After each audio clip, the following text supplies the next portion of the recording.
It's a pity.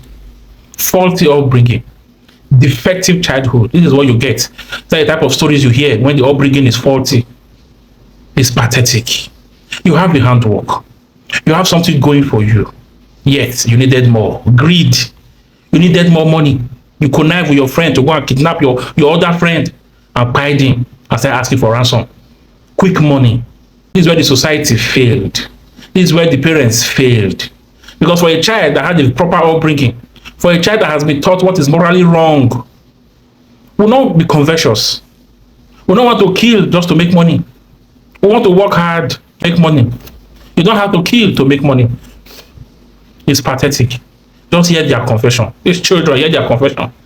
Hear their confession. Can you buy your fellow brother, buy your fellow man, your former schoolmate, buy them because you needed quick money? It's a pity. It's a pity. So parents out there, please, let's do our best. Let's train these children in the ways that they should go, in a proper way, in a decent way. Teach them what is morally wrong and what is right. The earlier you teach them, you show them the light, the better. Because if you don't, if you miss it at that stage, it's going to affect you, it's going to affect the society at large.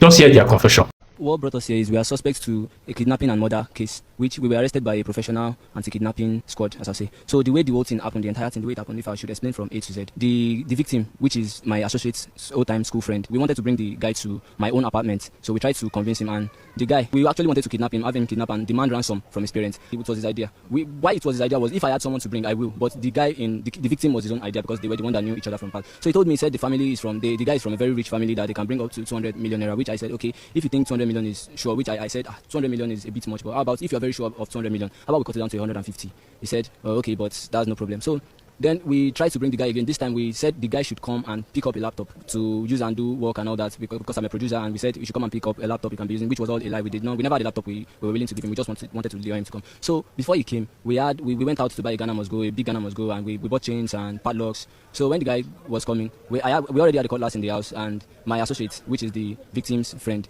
his own weapon was a stick that he had nails nailed on to it. So when So you all plans to kill him? Yes, we both did. But at first the intention wasn't to kill him, but I will say everything how we led to killing him. So when the victim came to the house, my associate, being his old-time friend, welcomed him, and they talked about how they used to be together in army cantonment together. So while they were talking, myself and my associate, we were chatting on WhatsApp, talking about how we would make everything go right that day. So myself and my associate agreed that I should go inside, and our music was playing. We were playing music, loud music that day. So myself and my associate agreed that I go inside and bring out our weapons, which mine was a cutlass and his was a stick that had nails on it. So when I came out, my own job that day was to say words to scare the victim and put fear in his body, to inject fear in his body. At first we were both scared and panicking too, but then when we noticed that we were successfully injecting fear to the victim's body, we became like more in control. And then I started saying words like, there's a way you behave and act that you leave this place successfully, and there's also a way you act and you never leave this place. And then when I told the victim to sit on the ground, and which he did. And then his old-time friend, being my associate, told him to sit down. Then I told my associate, which was his own job, put the chain to his leg and put the padlocks and everything. So when we had him chained to the ground, we made videos and took pictures of him, which was intended to send to his family. And then when we made the whole video, my associate called me inside the room and he told me, he said, Tony, we have all the videos and the pictures we need now.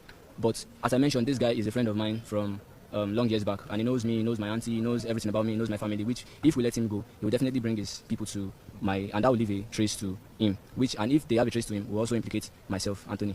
So he said we should silence him, which means we should kill him, that we should not let him go. So now when we've said, oh, okay, that's thoughtful, and then he said we should go and kill him, then we both went inside, then he turned the light off. That's my associate. Then after he turned the light off,